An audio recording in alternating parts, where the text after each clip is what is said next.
Emerson Lotzia, he runs it back with Mike Eruzione, the captain and Massachusetts native who scored the game-winning goal.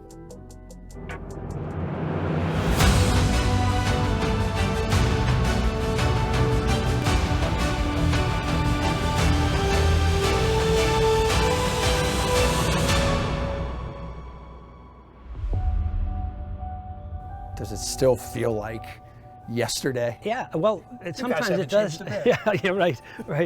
The funny thing now is when I speak at these corporate meetings, most of the people weren't born in 1980, but they know the story because they've seen the movie Miracle. So it's amazing the legs that it has, although it's not something that's on, and I say this, it's not on the tip of people's tongue, but when they talk sporting events, they talk great moments, then all of a sudden we come to the forefront. But this year is probably a little more special because it's 4 years. I feel like you take a lot of pride from being that Massachusetts born and bred guy and go on to lead this country to one of the most memorable, if not the most memorable national win ever.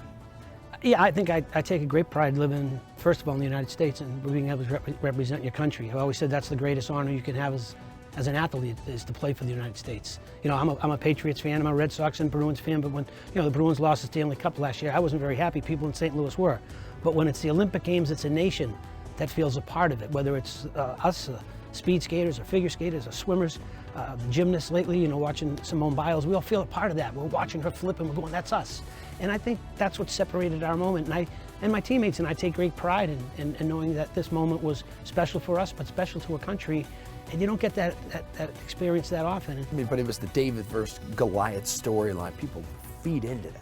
Well, they loved the fact that we beat the Soviets, and nobody in the world thought we could win that game. And like I said, that's why people think we only played one game. But people don't know, if we lose or tie Sunday against Finland, there was a chance we don't win a medal. I mean, we could have come in fourth place. Right. Coach stressed that to you guys, right? He's like, hey, we're not done yet. Oh, no, we beat the Soviets Friday.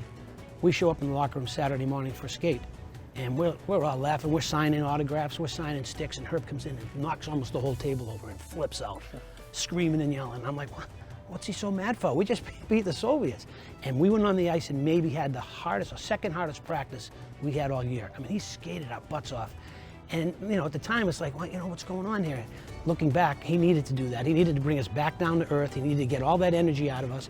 Although I still think we'd have been ready to play on Sunday. Yeah. We had that type of team. I mean, if after we beat Finland, if we could play another game, we would have played it.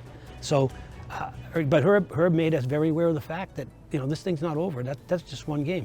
What else are we going to learn about you and about this team in this book? I wrote the book for one reason, and one reason only. I have 5 grandkids, and I want them to know that my life wasn't 2 weeks in Lake Placid. I wanted my grandkids to know a little more about their great-grandmother and their great-grandfather, and how I grew up in Winthrop. And I thought everybody lived in a 3-family with their aunts and uncles and cousins. I didn't know people had, their own homes. A funny story was my mother always, when I was a kid, she wanted to hit the lottery, and she wanted to buy a big house where all the kids in the family could live. And in many ways that happened. I mean, the lottery was, me and my teammates winning a gold medal.